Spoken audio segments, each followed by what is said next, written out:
Good morning, good afternoon, good evening, wherever in the world you might be. I am Nicole BC, and you know everything.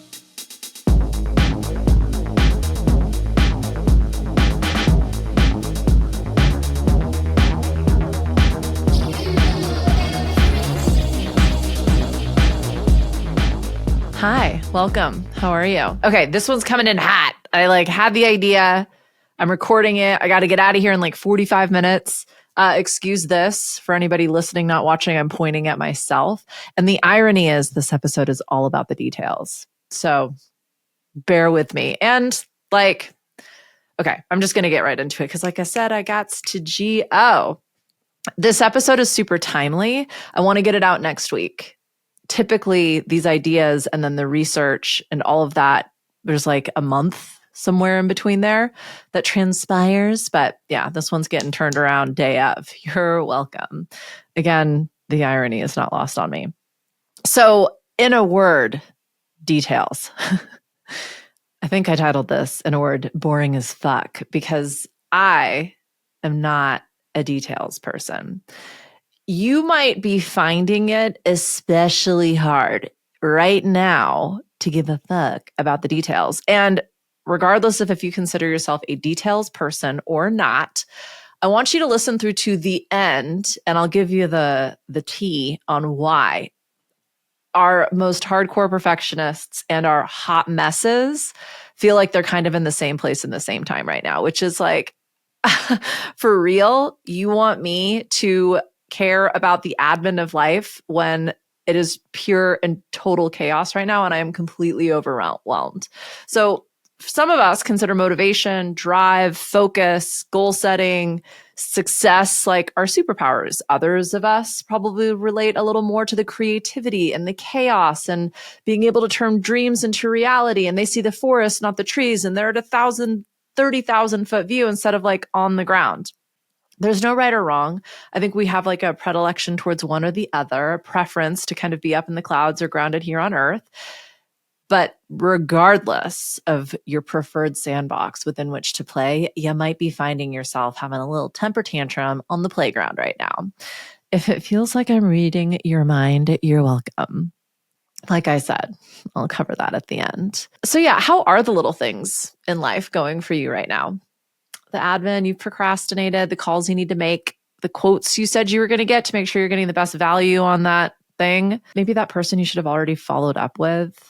Am I giving you heart palpitations? Am I coming in a little too hot, BZ? This episode is about the trees, not the forest, the brush strokes, not the paintings. And for you, my creative big dreamer who wants to play in the clouds and forget all about that boring ass laundry and the oil change on Earth, I know what you're thinking. You're like, how? But how, BZ? Like, none of this matters. All of this feels so meaningless and quite frankly pitiful in the world of like actual big problems. And you're not wrong. I'm delayering because I'm getting a little warm. That's how hot I'm coming in. How do you care about that bill you know you can pay a week later? Or how do you prioritize like cleaning the gutters when it feels like we are all living in the gutters right now? I hear you as well, friend. The one that's like, look, I'm into it, but I'm not at 100% right now. I'm not going to give it all my all. And BZ, we don't half-ass shit. Believe me, you. I see you. I am you. Okay. And although that's one of our favorite negotiations, one of our preferred ways of telling ourselves we'll get to it at exactly the right moment and exactly the right time, let's explore if that pattern is supportive in this moment. Because I guess where I'm going with all of this is there might be something in this exploration for you. This resistance that you are experiencing might be asking you to, lift some heavy weights and get some gains, discover something about yourself you didn't already know. So sure, the details might be boring as fuck. In my notes I wrote, details are an opportunity. I like to say problems an opportunity, if you know, you know. But details, I just find them to be, they slow me down, right? And quite frankly, the details you're interested in aren't the details that I'm going to be interested in. That's the thing about details. So how do we prioritize? How do we put what is most important truly first if we're all going to have a different opinion about that. That in and of itself can feel paralyzing, paralysis by analysis, right? Even our leaders experience that, let alone our perfectionists. So, well, that pile of unopened emails, or if you're one of my millennial friends, potentially younger, mail is something that absolutely blows your mind and feels like a predator. I'm learning this. They're screaming at you somewhere. They're distracting you. They're draining your energy. Those invoices that need to get paid, that messy calendar that feels like a choose your own adventure book or goosebumps, if you will. Like, yeah. So let's get into it, because the thing is that there is a middle. There is a happy medium. There's an ideal. There is a minimum. And we're going to find a way to enable you, quite literally, to coast down that lazy river, right? And I get it. You're creative, you're visionary, you're a dreamer. That's what brings you here, but that's also your secret superpower. And the details might feel like they like I shared, they drag you down, they drown you, or they overwhelm you. And if you're that one listener I have that loves the details, thank you for being here. I know who you are. I won't call you up by names. You get off on a well-organized notion. You literally live for checking off the boxes on your to-do list. And believe me, I could not do it without you. I appreciate you so much. You still need to listen, because my sense is you're still drowning and you're experiencing overwhelm, maybe a little paralysis, or my favorite, executive dysfunction, right? For all of us ADHD AFs out there, we feel like this is part of our affliction. This is part of our diagnosis. I don't know. That's a little disempowering for me. So let's fucking do this. Skipping the details isn't freedom, it's fear. So if you think you don't care or you're too cool for the details, perhaps this is a defensive move. And there's a sneaky reason why your brilliance is getting overshadowed by your execution. And it doesn't have anything to do with you being lazy. There was that wonderful woman who was my first boss and my first big girl job told me lack of attention to details, lack of attention, lack of care. Maybe not. Let's figure that out, right? I'm going to go through a few game changers, people who have made real impacts, who were big thinkers, big picture people, and did not care about the details, were very vocal about the fact that that was not their skill set. And yet they managed to overcome this. And although they weren't quote unquote organized, they somehow like hacked their brains to get shit done. And yeah, we're going to talk about how they did it. And then last, I want to make sure that you recognize your attention to detail has nothing to do with your ability to achieve the level of success you know you're fully capable of. Everybody gets to do it their way. And what we're going to dig into and explore are some fun ways, some different tactics or strategies that you might be able to play with this. And then lastly, like I said, we're going to talk about why this all matters so much right now. Okay. So I'm just going to throw this out there. This isn't for me. This episode isn't just for me. And if anybody else listens, I'm sorry. You don't hate the details. You're afraid of them. You hate what they make you feel. For me, it's messy. For a lot of people, it's procrastination. And it's not because you don't care. It's because you care too much. And the weight of every unfinished thing actually smothers your focus.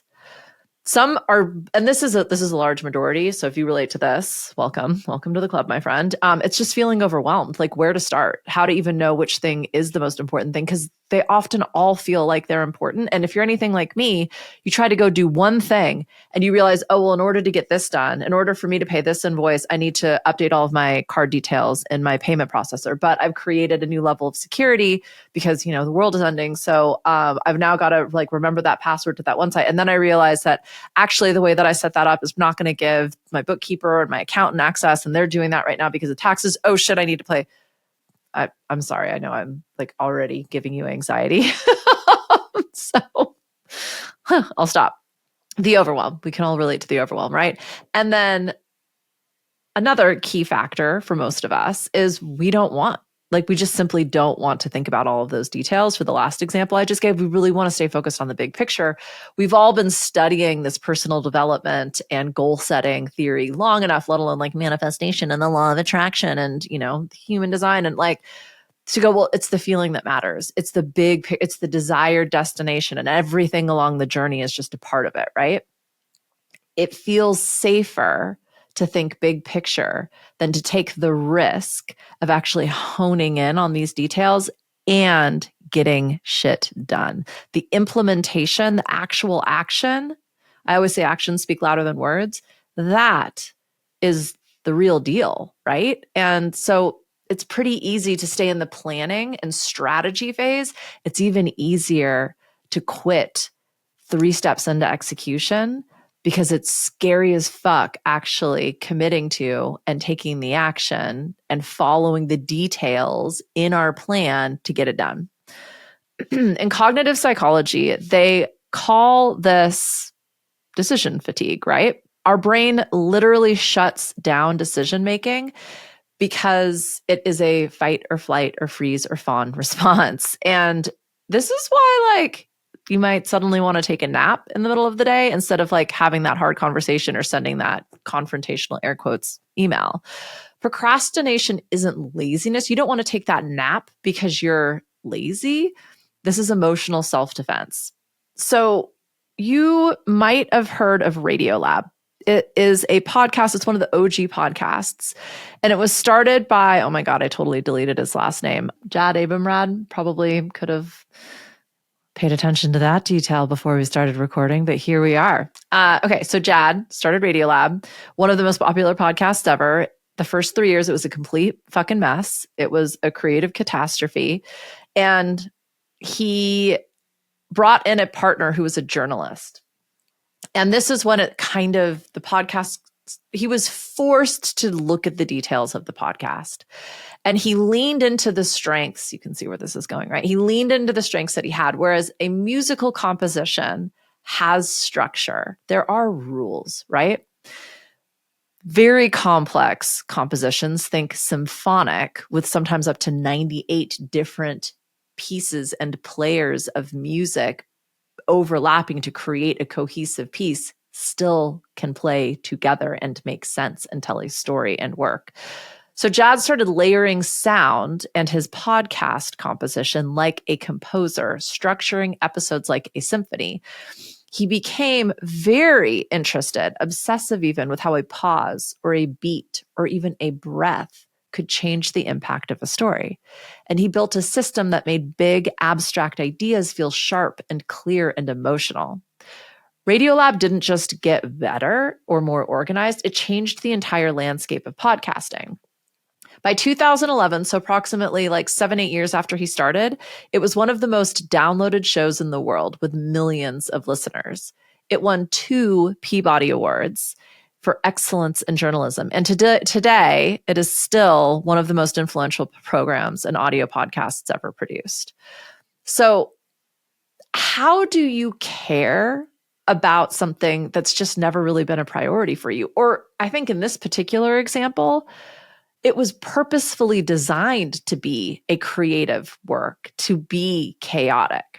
And Jad recognized for him to create this desired destination, for him to arrive there, for him to gain fulfillment out of this project, he would need to approach it differently. And he decided to lean into a skill set he had honed for the appreciation of its purpose, aka music composition. So he hacked his own brains to make the details work for his creativity rather than work against it. He used sound to anchor the structure. His love of music gave him passion for something he didn't think he could prioritize. And so he kind of tricked himself into caring, right? I think another key example or component of this example is that the decision-making involved in this particular example, the detailed level of decisions kind of felt suffocating, right? So he created rules for the storytelling. These like the the rules of a music composition, the rules of the language of music. And in doing so, he removed himself from the challenge, and then that enabled him to create more impactful structure in terms of what he was doing. So as an example, every Radiolab episode needed one core question. It had to serve the tension in the story, and it needed to pass a gut test, meaning like if he got bored or he stopped paying attention, he kept refining. So he built this inherent structure to support him so that despite what felt like a million details or decision fatigue or creative overwhelm, he just kind of simply followed the directions in order to get to the desired destination. And he coined this term called gut churn to kind of use it as a compass. So when he started to feel overwhelmed by the small details, because this was originally not a skill, right? Like this was something he needed to practice and choose to care about until it became more second nature. He described the physical feeling that he experienced when he got bogged down in these details. He got overwhelmed. He didn't know where to start first. He called it gut churn. And he described it as an anxious and unsettled feeling that happens anytime a story is not quite right. He used to think gut churn was a reason to quit, but he started to use it as a signal to keep going and try one step more. Push through and see if that releases this experience. So he learned to sit with the physical feelings that he experienced from details until he got on the other side of it. And what he realized is it's everything we've talked about. It's caring too much. It's wanting it too bad. It's feeling like potentially we might not be able to even do this, or we bit off more than we can chew, or imposter syndrome or phenomenon, right? Like all of that brouhaha. He identified the physical sensation for him, and then he used that as a cue, like light bulb, ding. These are the details. Let's keep going because we're not there yet. So he didn't get there by forcing himself to love structure. He found ways to make details work for his creative brain. He treated it like music. He built systems and structures to support him, to prevent him from overthinking. And he used gut churn as a signpost instead of a stop sign, right? Okay, so let's get a little bit further into it. So steal these hacks from people who hate details, but crush them anyway. So now we know why details feel hard. We know how they might physically show up, and that can be a real game changer for you. So the tiny first step, and believe me, my friend, I am not the first person who's come up with this. I think there was that 5-minute rule book that came out that was like a bestseller. And I talk about it like action gear. If a task feels overwhelming, if you've picked a goal that feels undoable, break it down into comically small first steps. And I call it action gear because you go from being in neutral or park to like first gear. And you're like, oh, I can fucking go. And if you've ever driven a manual, you know, in first gear, your car kind of like lurches forward and it almost starts like humming without you even having to press too hard on the gas. So look for that. And that's how you know you're there, right? As you lurch into action. So like just as an example, open your email app. You don't have to reply to any emails. You don't even have to look at emails. You just open your app. And then the science, they call this the Zeigarnik effect. And it says once you start something, even the tiniest thing, your brain will actually get restless until it's finished. This is like an actual neuro response hack that you can test. It's like putting on your gym shoes. It's going to literally get you one step closer to the gym, right? Some people set a timer, a 2-minute timer. And when that timer dings, it's go time, right? That's what that 5-minute rule book was. So another one, the decision fatigue killer. We've heard this one also a million different times. If you struggle with details and decision-making, I see you. That is not personally a struggle of mine. Mine is like making decisions way too quickly without looking at the details. But some people, they need to know all of the details. They need to see the whole thing. Then they need to poll the audience. And they need to talk to their board of trustees. And like the making of the decision, the choosing of what detail is the part where they get really, really hung up. This is obviously going to completely clog up all of your mental energy. And so systemize tiny things so that your brain has more power for the big things. So decision fatigue is real. Duh. Studies show that by the end of the day, judges are more likely to deny parole because they're too tired to think. Lin-Manuel Miranda, the creative force behind Hamilton and In the Heights, he beat decision fatigue with rigid routines. So I think we can all agree he's wildly creative and incredibly innovative, right? Which means he's dedicating 90% of his brain power to the creative process. But guess what? He still needs to do laundry. He still has to pay bills. He still needs to make sure his registration is taken care of. He's not writing rap verses in iambic pentameter for fear of not replying to open or unreplied emails. You get what I'm trying to say? So when you're juggling 1,000 creative ideas, making small daily choices can really drain you. How do you handle it? There are a variety of different approaches to this, but a daily routine. I mean, we've all heard of so-and-so wearing the same outfit every day or somebody else having the exact same breakfast. And, my mate, Stephen Pressfield over here, who wrote The Artist's Journey, talks about putting on your artist's jacket. Lin-Manuel did the same thing. Lin-Manuel Miranda. Every morning he ate the same breakfast. He wrote at the same time of day. He had the same coffee at the same cafe. He sat in the same subway seat. He had a writing uniform. He even had a specific playlists that he would listen to depending on the creative project that he was about to get into. By removing minor decisions, he freed his mental energy for the big ones. I think it's interesting because I myself don't like routine. I have just a resistance to having to do anything. Really, it's neat. But what I bake it into this free flow, between this hour and this hour, I get to do whatever I want as long as I do these 4 things, right? As long as I write, as long as I move, as long as I caffeinate, and as long as I sit, aka meditate. Those can be freestyled in terms of what comes when, but they all get done. So I encourage you to think through a way that you could kind of create this ritual or this practice or this approach, whatever word that resonates with you, because it's a real way to bring attention to the details without giving all of your energy to them, right? So here's another killer hack that is absolutely for me. Thank you for bearing with me. The reverse engineer move. I love reverse engineering. So here's the thing. You don't care about the details because they feel meaningless. Like I said at the very beginning, everyone's going to have a different opinion. It's actually kind of challenging to think that this one's more important than that one. They're both important. One might come first, but creates 10 other things to do. One might be simple, but might not beget the next. How do you care about the details if you fundamentally don't care? You attach them to something you actually give a shit about, right? So we know dopamine is our brain's chemical that it releases to reward ourselves. There are a million different ways you can attach a dopamine hit to a detail.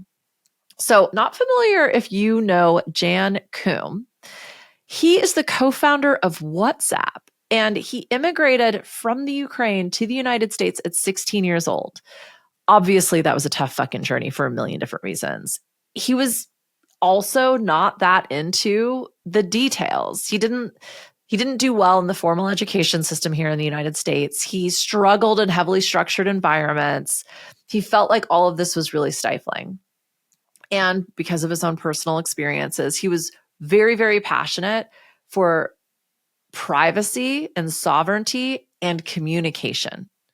So this led him to start studying engineering and specifically network engineering to create a way to be able to communicate with people that felt secure, right? He wanted simple, reliable, secure messaging. But he was not a coder. Again, he wasn't great at school. And so he had to learn how to do these things, which if you've ever even attempted to do coding, it is incredibly detail-oriented. So he continually brought himself back to his why, as Simon Sinek would say, but it was his passion. Once I figure this detail out, once I am able to string these particular details together, then I'm going to be able to achieve my big picture dream. And although he wasn't naturally inclined to undertake any of these learnings, let alone builds, he focused on his passion, and this enabled him to develop what is a billion-dollar app now. So ask yourself, how does this tiny detail fuel my big vision? Okay, we're almost there. So your vision is only as strong as your ability to execute. I'm sure you all, firstly, I'm sure you've had, but secondly, I'm sure you know an entrepreneur, a creative, an artist, And especially, as I like to call them, the corporate refugee that have a million ideas. And if only, if they blah, blah, blah. And it's like, cool. But like, what are you doing about it? Like I said at the beginning, actions speak louder than words. Skipping details won't make you a creative genius. It'll kind of keep you stuck, because how do you take action if you not only don't have a plan, but you don't have the day-to-day steps to implement that plan? So you don't have to love details. You do have to hack your brain, though, in order to handle them. So start tiny, eliminate decision fatigue, tie the boring stuff to something meaningful. The people who change the world, or the people who just simply change their day-to-day experience, they don't just dream, they do the dang thing. So go handle that one annoying detail, that low-hanging fruit, that thing that you've been procrastinating or avoiding or frozen about. Just take one tiny step and see how you feel about it. Okay? Now, the T. We are beginning eclipse season. Actually, it started, depending on when you're listening to this, in mid-March of 2025. And these seasons are cyclical. So it'll come back around in 6 months. So carry the 9, divide by 2, squared, November-ish. Yeah, sure. No, September, fall. It'll be fall 2025 when we're going to get another eclipse in Virgo. It'll be a solar eclipse as opposed to a lunar eclipse. I am not an astrologer. Let's be very fucking real about that. I know enough to be dangerous. But there's a lot happening right now, and this energy is in Virgo. And so depending on where that lands in your chart, Virgo is all about the details. Virgo is all about the structure. My Saturn is in Virgo, for any of you who do know what that means. So everything I just heard lots of things click into place for you nerds. Virgo is also my North Node, so which is the South Node right now. Anywho, we're all experiencing some challenge with the details and the desire to know it all and the want to figure out the how so that we can get to the when and the what. But the reason why we have big goals is because we don't know how yet. And so there's this hardcore tension of like, we have these big plans and these visionary goals and we want to change the world. And there are things happening right now that we don't understand, and it's overwhelming, or it feels impossible, or it feels too big to tackle. And whether you're experiencing that personally or you're getting to listen to everybody else talk about that, it's going to be loud and large right now. And so that's why I wanted to get this episode out. I hope that for someone who has been a detail hater their whole lives and who was literally called out on it in the first second they turned up to a big girl job, who has now had that chip on their shoulder for fucking what is that, over 25 years. And I am doing my best. Still, I made this episode so that we can do better. We can feel supported and we can refresh our way of approaching details, because they are important. It doesn't matter why you think which detail is. All that it matters is that you're able to connect the brushstrokes to your magnum opus, right? That you're able to hear the violin section in the symphony. Like it takes both. It takes the details and it takes the big picture. And from a leadership perspective, understanding where your blind spots are is exactly how you're able to support yourself. And just recognizing that right now, details are going to feel like a blind spot for everybody.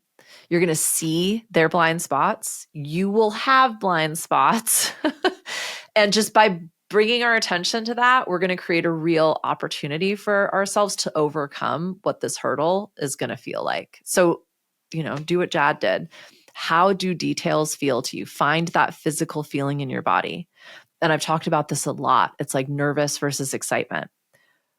It's going to physically show up pretty similar for most of us. Butterflies in our stomach, shortness of breath, sweaty palms, right? But that could be because something really amazing is about to happen. It could also be because something really bad is about to happen. Guess what? You're going to be more inclined to experience if you choose the excitement over the nervousness. If you do what Jad did and push through, go one step further, choosing, oh yeah, I know this feeling. This is gut churn. This is just what happens when I know it's not quite right yet. And there's a detail I'm not seeing. I'm going to look for it. from a place of curiosity and openness, not a place of nervousness and overwhelm or stress or avoidance. So I'm going to leave you with that. Thank you so much for being here. I love you. Thank you for listening to my own therapy session for myself. That was very meta.